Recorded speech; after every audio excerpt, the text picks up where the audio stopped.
This is the New York City FC Pregame Live. Today, New York City look for a critical 3 points in the playoff race as they host the New York Red Bulls in the Hudson River Derby. And now, here are your hosts, Glenn Crooks and Matty Lawrence.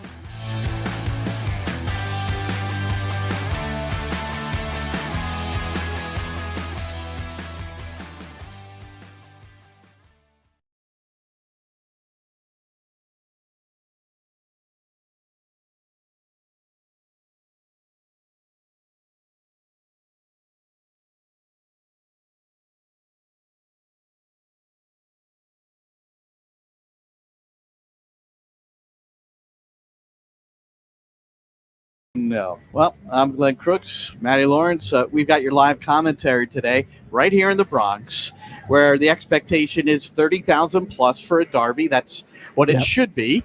And the weather is nice enough, so we would expect that there were 27,000 plus pre-sold. So with the walk-up, they do expect over 30 for this one. Matty, first of all, welcome back. I know you got a chance to get back home and just get a chance to see family. Yep. And so how was that? Yeah, it was really good. I got a chance to reset. Yeah, go home, see my, I have a small family. So it's my father and my sister and her boys, and my twins are back in England. They're both 18, so they're adults, but they're still my children. As you well know, Glenn, having adult children, they're still your children. But yeah, I had a great time. I watched a couple of my son's football games, soccer games. Isn't that nice? And that's always a joy. And look, it was how are you as a break. Soccer parent? Where did you go in the corner? I am or where very do you sit? good as a soccer Where do you parent. sit? I stand away from all the other. Well, it's men's football he's playing. He's 18, but he's playing men's football, so it's and not he's as playing. bad. He's not and a reserve. No, he's playing. So you don't have to worry yeah. about playing time as a parent or anything like that? Absolutely. No, I don't. And look, if he was substitute all the time, he was substitute all the time, and I'm not the person who's going to be going. Even when he was a child, I wouldn't be going up to the coach and saying, my little Johnny needs to be playing or screaming at the referee. Yes. Until it happens to you, though. You're never quite sure how you're going to react. No, absolutely. Look, I told my father from a very young age that he would not be the parent that shouted out. And I said, if my father was the one who started screaming at the referee, I'd walk off in protest. I think I was, as a 10, 11-year-old, I think that was quite strong, strong-minded to say, I don't want you to be that person. He wouldn't have been anyway, I'm pretty sure. And he went and stood on the opposite side to most of the other parents. Well, listen to this. I just interviewed for my SiriusXM FC show, the Coaching Academy, the academy director for Fulham FC. His name's Hugh Jennings, and he's really highly regarded in the Premier League. Apparently, Fulham, they just say how lucky they are to have him. But I was, you don't always think of it in a high-level academy like that, he said his parents are under control. They have meetings with them. There's not necessarily a code of conduct that they sign, but the expectation is they will not criticize referees. They will only encourage their team. They won't say anything about the other team. And it's just they're only allowed to be positive. Yeah, certainly when I was at Crystal Palace, we would go and watch academy games. And, that's under 18, under 16 games. And the parents had to stand behind a roped-off area. They weren't playing in the stadium. They were playing at the training ground. They had to stand behind a roped-off area that was 2, 3, probably 4 yards back from the pitch. They were only allowed to applaud. They weren't allowed to say things, to physically shout out the names of their son or anything that the referee did. And they did have to sign a code of conduct as well. And the academy director or the head coach of each team, I don't know whether it was one strike and you're out. I would imagine not, but certainly they had the ability, the facility to stop those parents coming into the training ground, because the training ground is a secure area and you have to get through a security gate. The training ground is sacrosanct. Absolutely. And you have to behave accordingly. And just because you're little Johnny or or whatever's playing, it doesn't mean you can shout and scream at the referee or the opposition player. No.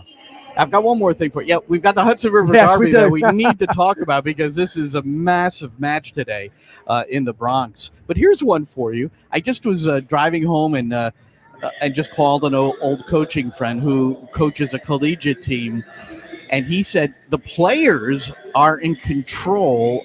They have a rule, and the players created it on this particular team. No complaining about playing time. Not permitted. Within the team, controlled by the leadership of the team. Now, how about that? Yeah, that's great. And look, we all know that anybody of any age, whether they're 6, 7, 8, up to adults, up to anybody on the bench here today in the Hudson River Derby, everybody wants to play. Of course they do. But there's only 11 places, and then of course 7. Well, certainly it's depending on what age group. 3, 5, 7, 9 on the bench who can dress as well. Yeah. But then let's not forget there's numerous other players within the squad. The Premier League, for instance, that I know well that. They have 25 players who are allowed to sign on for the Premier League. So only 11 can dress, or 11 start rather. Another number can dress, and then there's other people in the stand.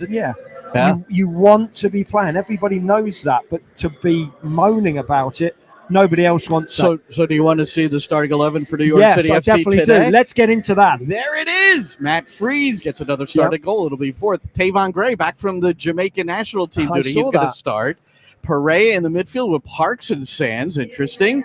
And, Bakrar up top, Rodriguez and Pellegrini. So not a shocking 11, but it looks like a 4-3-3, and that's kind of how it appeared when observing training the other day, although you can't always pull out the particulars there either. So that's the New York City FC starting 11, and then you see the substitutes bench. The one I'm interested in there is Martinez, Avanzo Martinez. He's the Costa Rican. He's only played 6 minutes, Matty. He got in that 3-0 loss against Cincinnati, just played the final 6 minutes of the match. But I asked Nick Cushing about him because he's one of the only newcomers that we just really haven't gotten a chance to see. So here's what Nick said. The difference between him and the other guys is a lot of the guys have played football. He was in his pre-season. He finished at our team in Belgium, Lommel, and then went back to Costa Rica and hadn't played for 4 or 5 weeks, so he hadn't really trained. He'd come straight in from his off-season into our mid-season, so it's really difficult. He's working incredibly hard, a really good guy, a guy that is gonna improve our team. It's just going to take him a little bit of time. He's super motivated and super impatient to get into the team.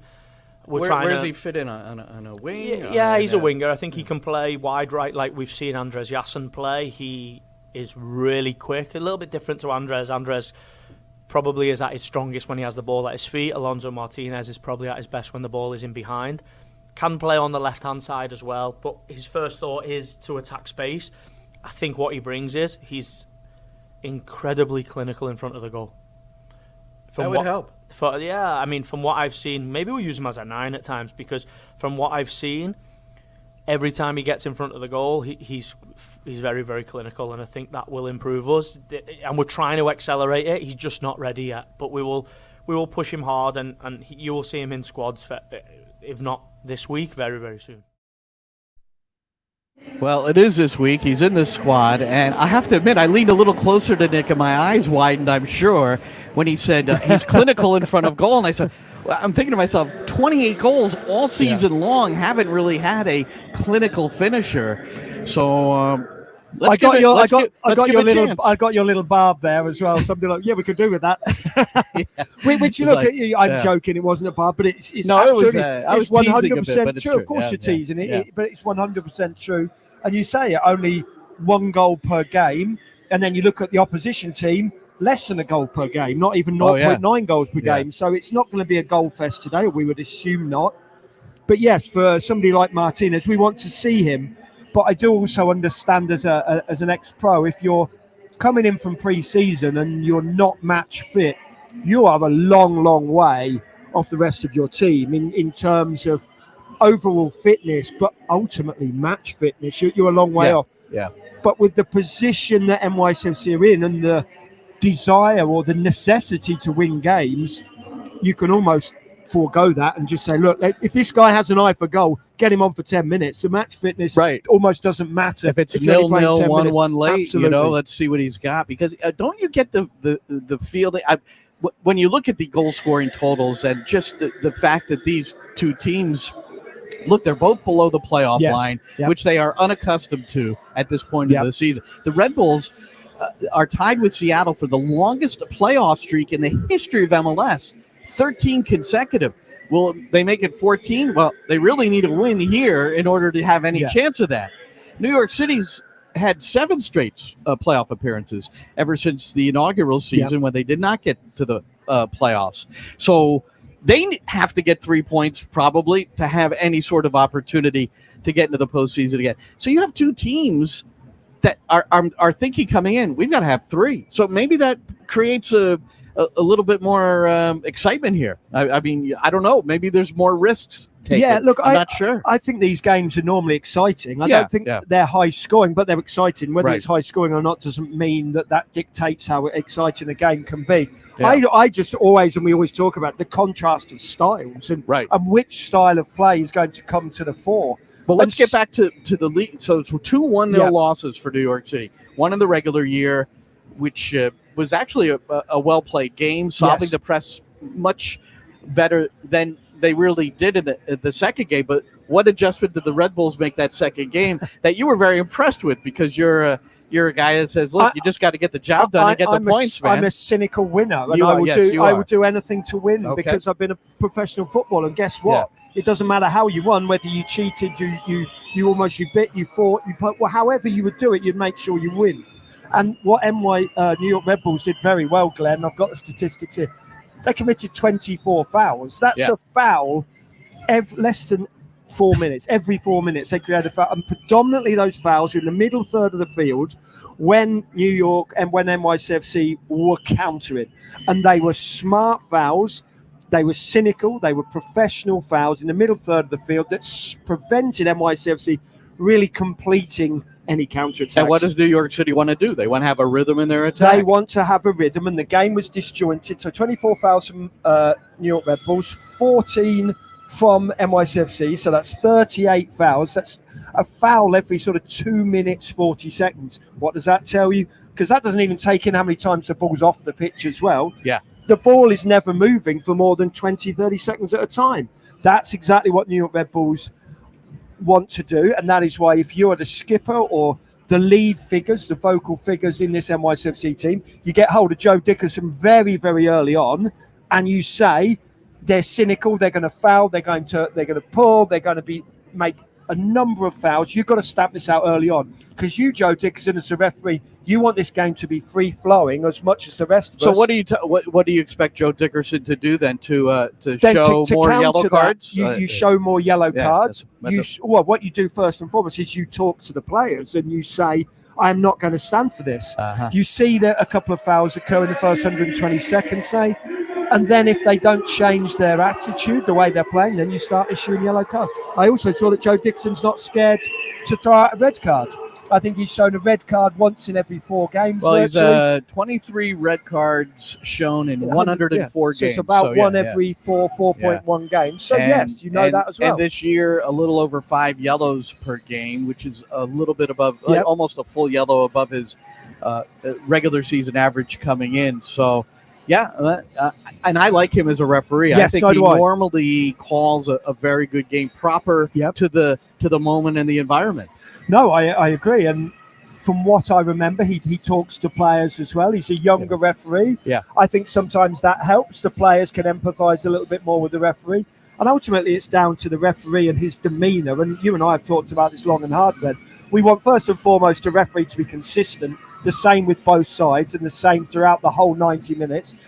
And then also you want him to manage the players and you want him to talk to the players and not be too dictatorial. That's what I liked as a player, and that's what I like as a fan. When you can see that the referee is clearly empathising with the players, he wants the game to be free-flowing, but ultimately he will stamp out misdemeanours if too many of them occur. And I think we know this is a derby game. There's going to be lots of hard contested duels in the middle third of the field in the first 10 or 15 minutes. And it's how does the referee deal with that? Does he stamp out in the first 30 seconds by issuing a yellow card?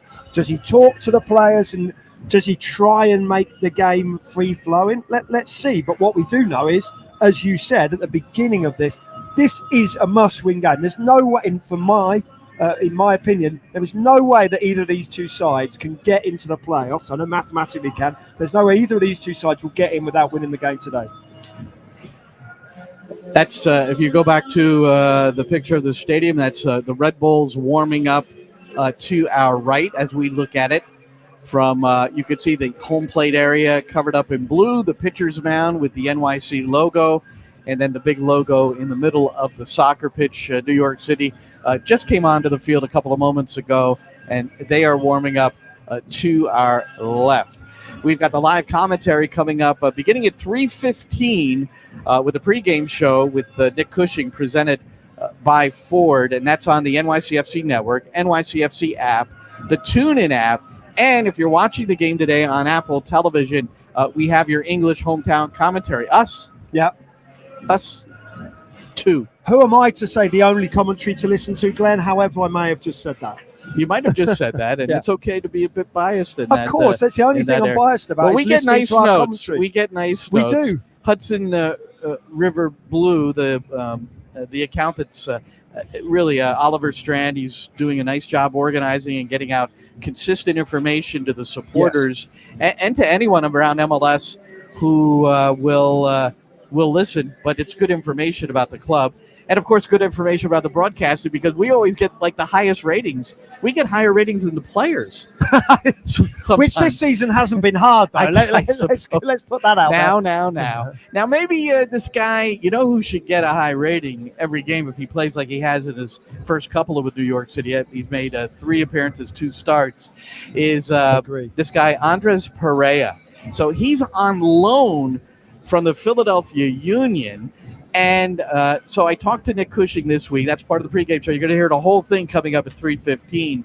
But I wanted to focus on Pereira. And along the way in here, I asked about this loan because the agreement is that it expires at the end of this season. So here's Nick. I think he's integrated really quickly because of his mentality and his character. He is a really mature guy. He really wants to get his MLS career going after not figuring enough for Orlando and then not really figuring at all for Philly. He is obviously, I remember him playing against us in 2021 for Orlando, and now he's 2 years older, so he's in a real, he's in that, whether we say peak, he's in that part of his career when he really needs to start to play every week. And so his character is really motivated, he's really mature, he's been excellent in integrating himself in the group, speaks English, speaks Spanish, knows the league really well, so that really helps. And I think he has a different profile to midfield player that we have. He sits across the Keaton Parks, James Sands, Alfredo Morelos, Justin Hack spectrum of technical ability to win the ball and win second balls, aerial ability. He's really aggressive. So I think he brings real balance to our midfield to complement what we already have. And I don't even know if this question can be answered, but he's on loan. Is there any scenario where he'll be a member of the team in 2024? Oh, it's a big question. It's one for the end of the season, and it's one for the front office. I think it's too early for me to say. If you were to ask me today, I want him here for next week. I understand he is, but if you were telling me it was the end of the season, so he definitely has improved our squad. I think it's probably going to be a complicated one, but as far as I'm concerned, it's been really positive and a really positive addition to our squad. So Nick Cushing likes Andres Pereira. We like him because he makes the team better. There's little question to that. And you win games in the midfield, don't you? Yeah, you win games down the spine of the team, but predominantly in the middle third of the field. And I don't always agree with everything Nick Cushing says. I agree with his philosophy on football, but obviously football's a game of opinion, so I can't always agree with him. That would be ridiculous to do. But certainly in terms of Andres Pereira, I agree with him. He's a little bit different. He's got a real physicality about him. He's probably the best header of the ball in that middle third of the field, and that's with Keaton Parks, who's 6'4". I think he's the best tackle of the ball. I think he's the player that really likes not only 50-50 challenges, but 60-40 against as well, and more often than not wins them. I'm not saying that James Sands won't put his foot in, or Keaton Parks won't, but he takes a real like and desire in winning challenges. And I think, especially playing against the Red Bulls, you need that, Glenn. Yeah, you have to have some steel in the middle of midfield. He's made for a game like this, I absolutely. think. And he comes from a soccer family. His father, Nixon Pereira, Atlético Nacional U20 coach. So coaching at a high level. Colombian and U.S. Dual national. And he's got one cap for the U.S. It was back in 21 against Trinidad. And we saw him play for Orlando, and I think we liked him. And yes, he did well there. In Philadelphia, it didn't seem to be a fit. And you heard Nick Cushing say it's complicated as to how you can extend this loan. It wouldn't be an extension of the loan. It would probably be New York City's going to have to give some gam and tam and whatever else to Philadelphia in order to secure this guy. I think the other problem is when a footballer plays and you desire him, other people desire him as well. NYCFC only desire him because he's fitted in really well and he's a good player. Other people are watching that too. So obviously what Philadelphia do is they hope there's a little bidding more going on in terms of whether it's a trade, in terms of it's whether him moving abroad. I don't know exactly how either of those things can work.